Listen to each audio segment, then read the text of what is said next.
Go ahead then. Go to his party alone, since you're so desperate to prove I don't know how to have fun. Nancy's voice cracked through the apartment like glass shattering.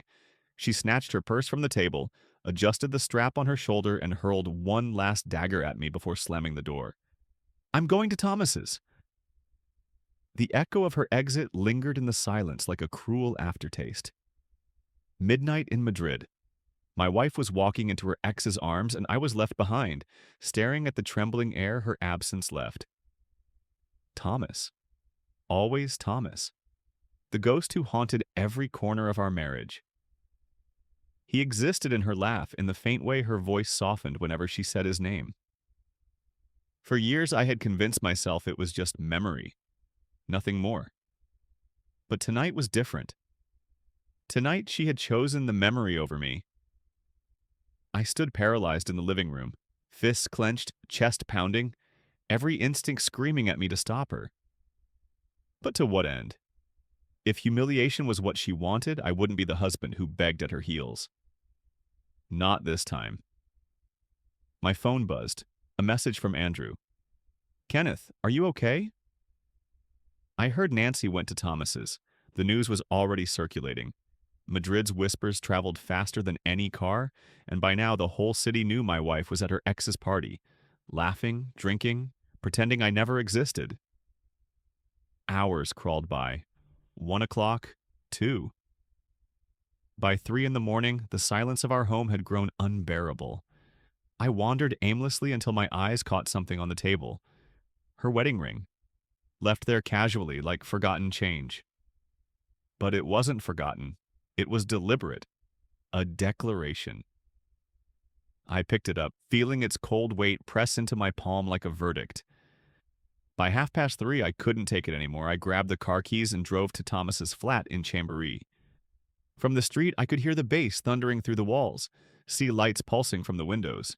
I parked a short distance away, my heart clawing at my ribs, and waited. I told myself I only wanted to see her leave, to watch her stumble out regretful, searching for me. But when the door opened, hope died. Nancy stepped out, laughter spilling from her lips, arms looped casually around Thomas's neck. Their bodies pressed close, too close.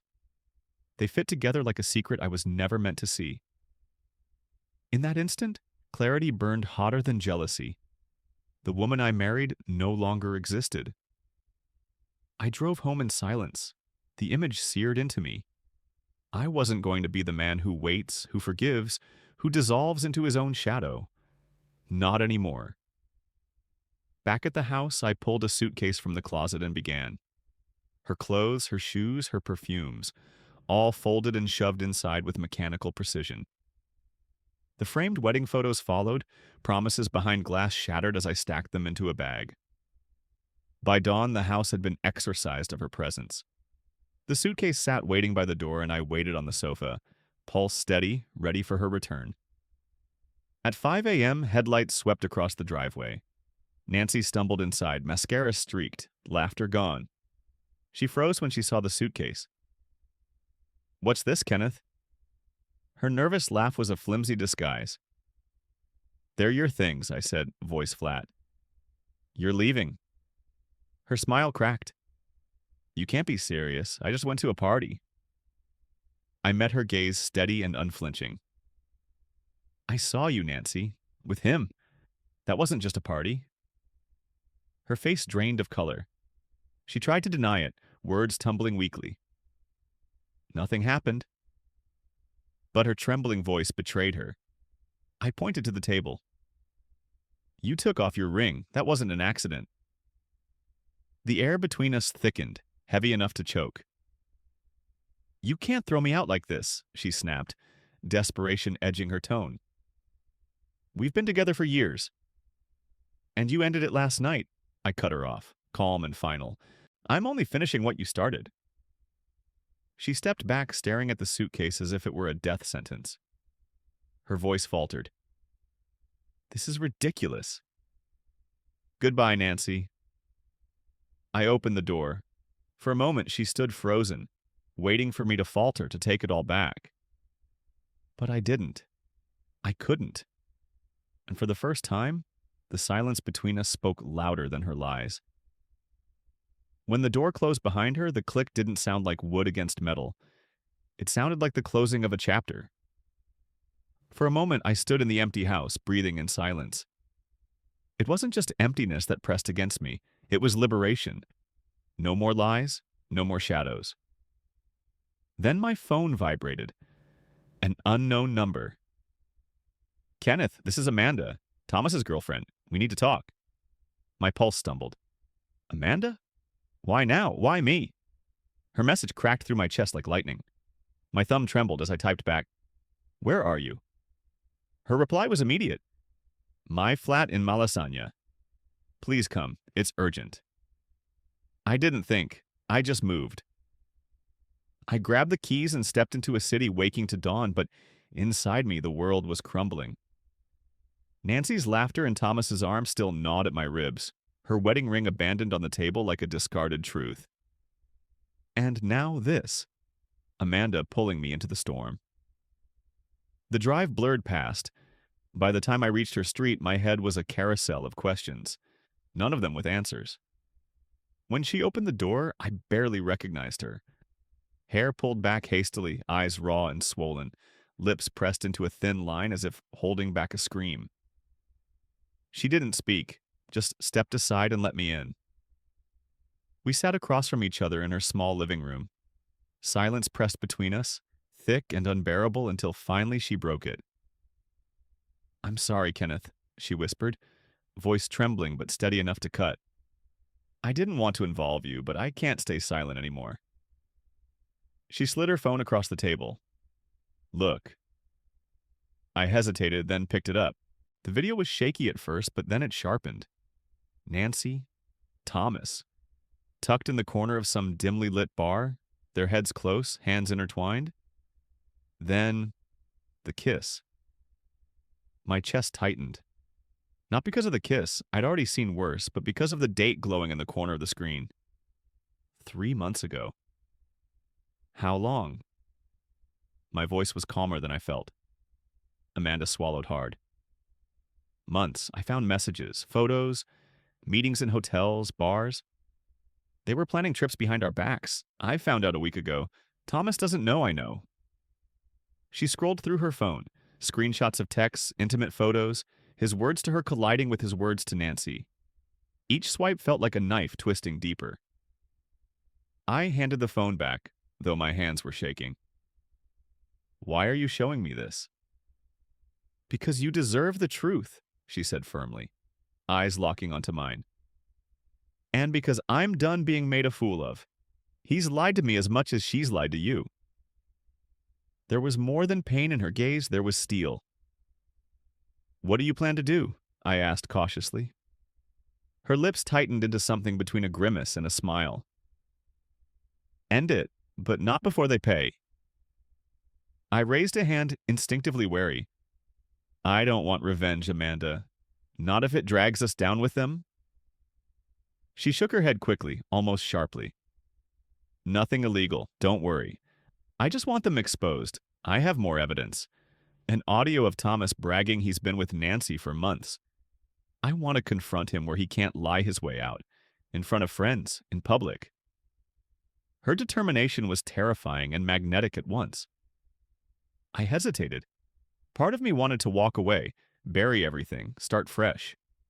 But another part, the part that still felt the imprint of Nancy's ring in my palm, wanted them cornered, humiliated, stripped of their lies. Finally, I nodded. "Count me in." That afternoon, Amanda moved with frightening efficiency.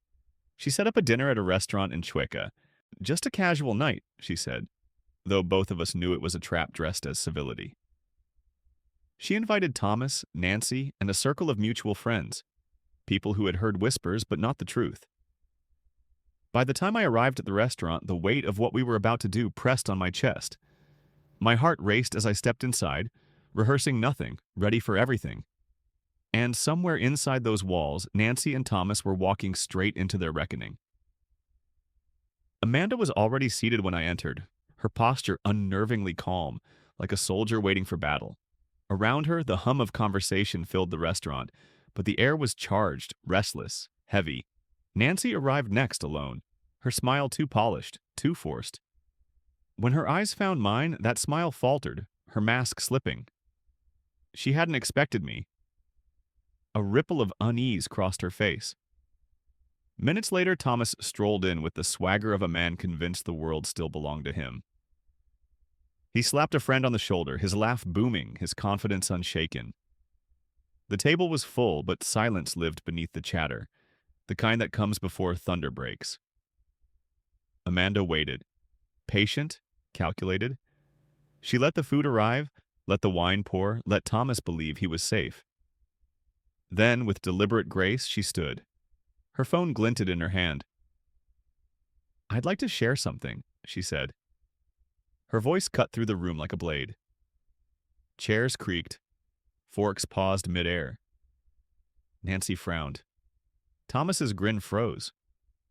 Amanda pressed play. Thomas's voice filled the air, smug, careless. Bragging about Nancy, about months of secrecy, about how easy it had been to deceive us. Then laughter. His laughter. Nancy's face drained of color. Thomas opened his mouth, but Amanda lifted a hand like a queen, silencing a subject. "Don't bother, Thomas. There's more." A swipe. A photo. Nancy and Thomas together, intimate, unmistakable. Gasps rose around the table. Some friends stared with pity, others with open disgust. Nancy pushed back her chair, stammering, "This isn't what it looks like." But no one believed her. Thomas tried indignation, but his bluster fell flat, crushed under the weight of his own words echoing from Amanda's phone.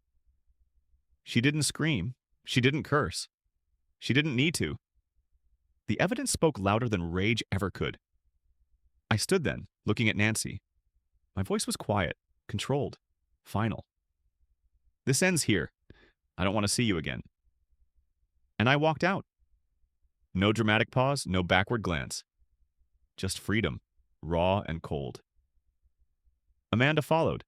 For the first time in months, I felt air in my lungs that wasn't poisoned.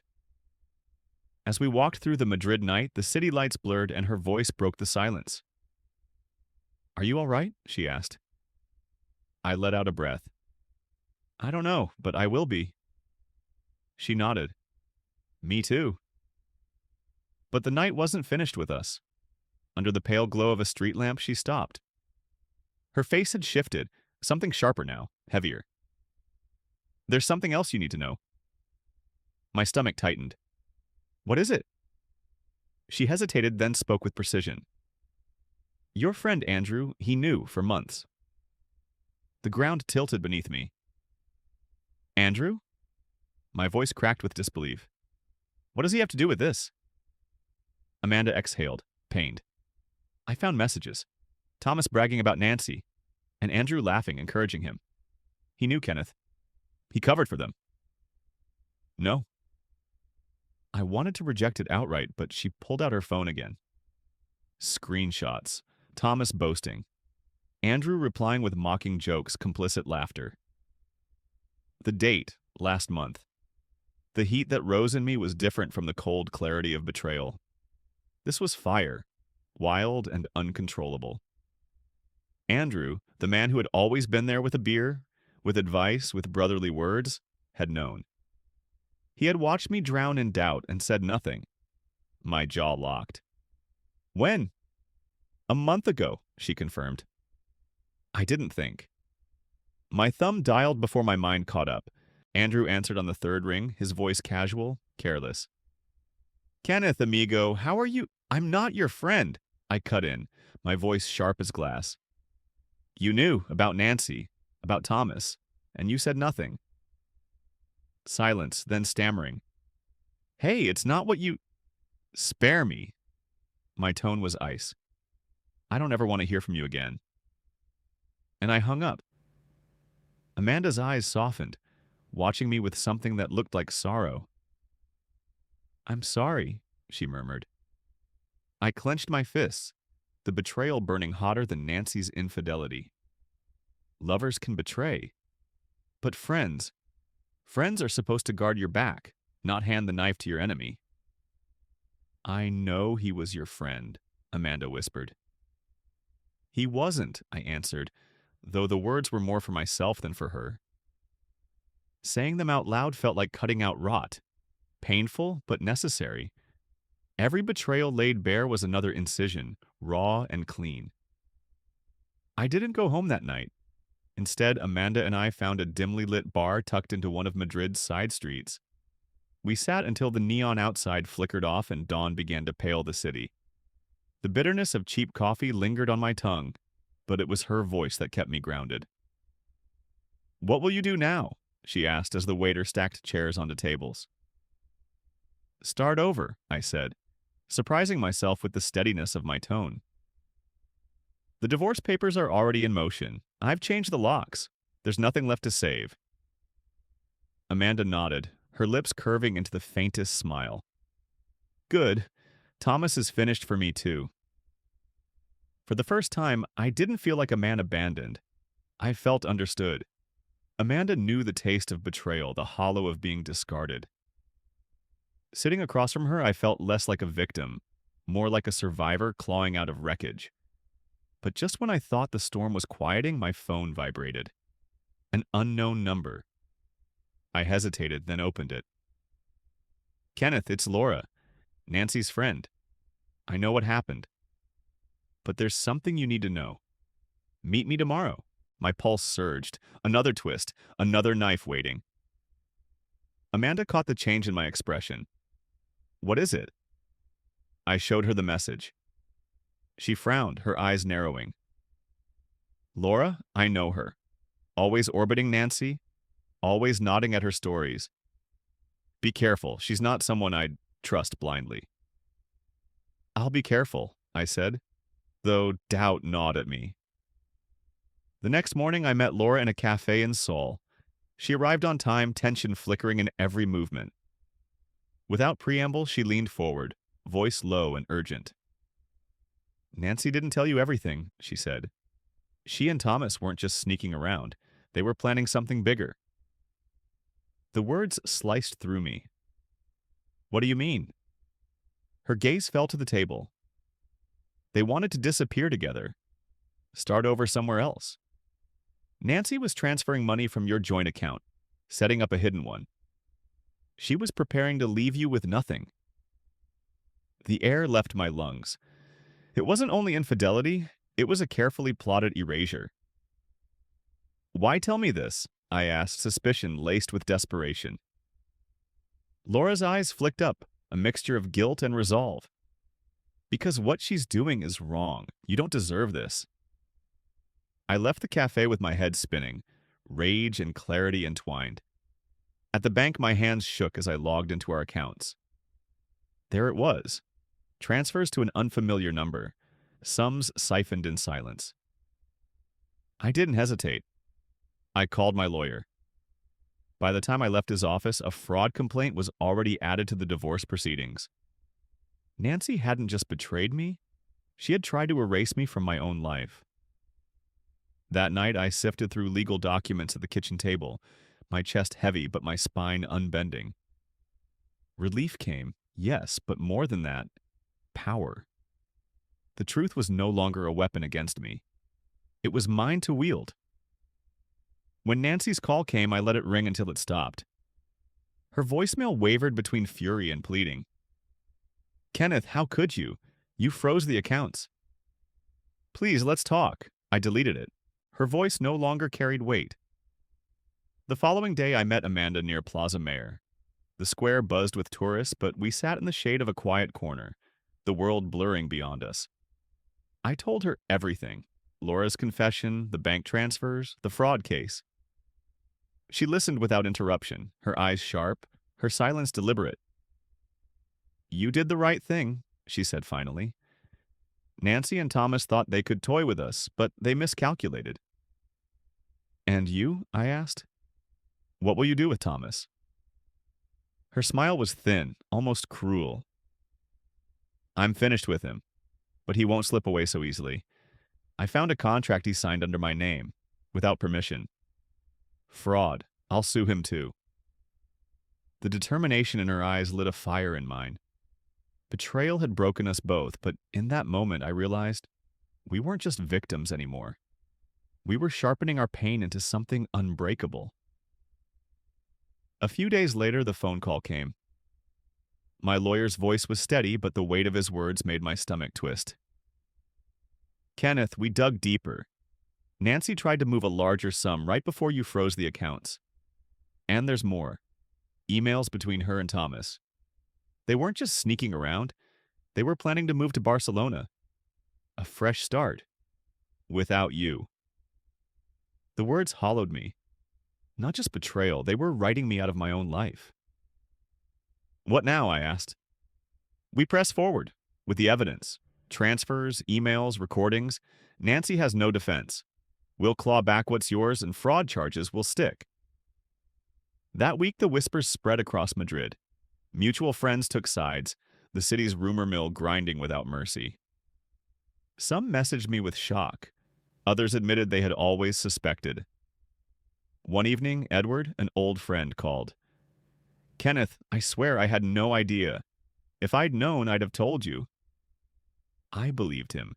Not everyone was like Andrew. Nancy, however, refused to vanish. Calls, messages, even pounding at my door. I ignored them all until one afternoon when I left the office and found her waiting on the street. She looked fragile, a pale ghost of the woman I once loved.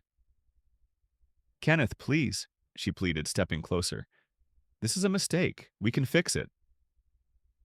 Fix it? My voice was ice. You tried to empty our accounts. You plotted a life with him while leaving me in ruins. Her face drained of color.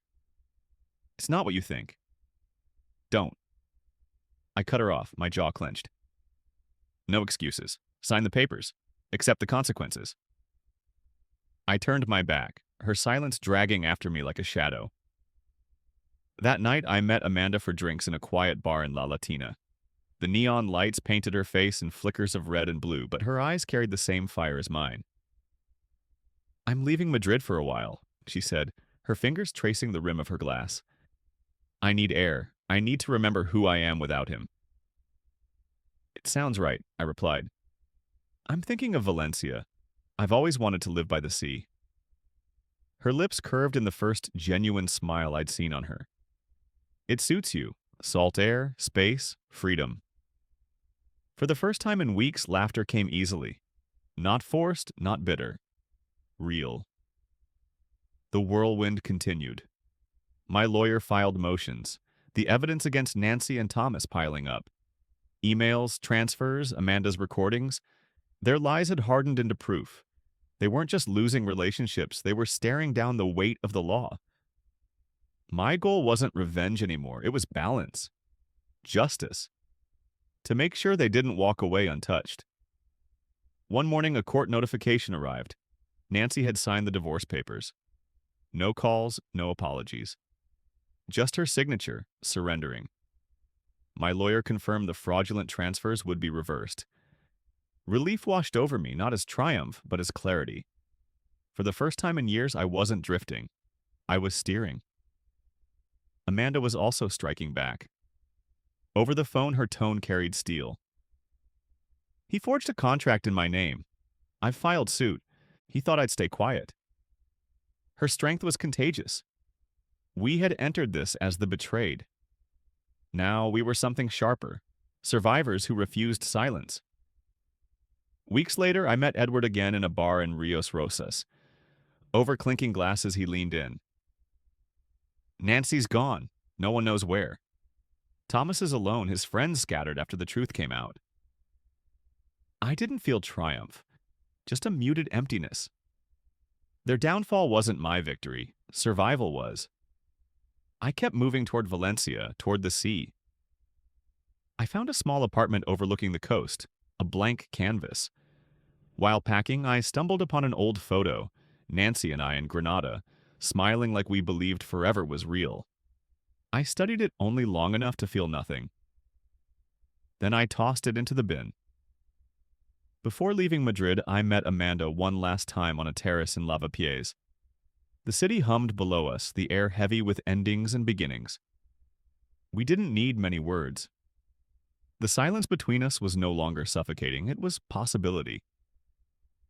The sun slid low across Madrid's rooftops, drenching the terraces in molten gold. For the first time in months, we sat together without Nancy's ghost or Thomas's shadow intruding. The silence between us wasn't heavy anymore, it was light, open, filled with possibilities we hadn't dared imagine. We spoke of futures instead of wounds. "I'm going to Italy," Amanda said, her eyes reflecting the last streaks of daylight. "A month, maybe more. I need to breathe different air. And after that, who knows?" "Italy suits you," I murmured, tracing the condensation on my glass. "As for me, Valencia. I want to wake up to the sea every morning, to hear the waves instead of memories." Her lips curved into a smile tinged with envy. "I can already picture it. You by the water, finally at peace. It sounds perfect." We drifted into talk of trips we'd postponed, dreams abandoned during the long years of betrayal. The conversation wasn't forced, it was alive, flowing. Somewhere between the laughter and the quiet confessions, I realized something had shifted. It wasn't just shared scars anymore, a connection had taken root. Amanda leaned closer, her voice low, almost playful. "If you ever find yourself in Italy, you'd better let me know." "Deal," I said, holding her gaze. "And if you ever wander through Valencia, there'll be a place waiting." When we finally said goodbye, it wasn't an ending. We hugged, and for a fleeting second I felt the future pressing against my chest. Not blank, but brimming with unwritten lines. A month later, Valencia had become my refuge. My apartment overlooked the coast, the sea breathing in and out like a second heartbeat. Mornings belonged to new projects, afternoons to wandering old streets, evenings to the company of friends who reminded me what loyalty felt like. Each day pulled me further from the wreckage of Nancy's lies. One afternoon, walking barefoot along the shore, my phone buzzed. A message. "Amanda." It was a photo, her in Rome, laughing in front of the Colosseum, wind in her hair. "Your turn." "Send me one from the Mediterranean," she wrote.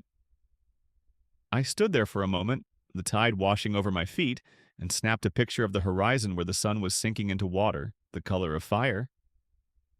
"Whenever you want," I replied. "You have a place here." The pain hadn't vanished. Betrayal leaves scars that don't fade overnight. But the ache dulled with every sunrise I witnessed alone, with every wave that erased another trace of the past. The night I thought was my ending, the slammed door, Nancy's laughter as she disappeared into Thomas's arms, had been in truth the opening of another chapter. I had lost a marriage built on sand. In its place I found something rarer, truth, freedom, and perhaps, just perhaps, the beginning of a story that might actually be worth telling.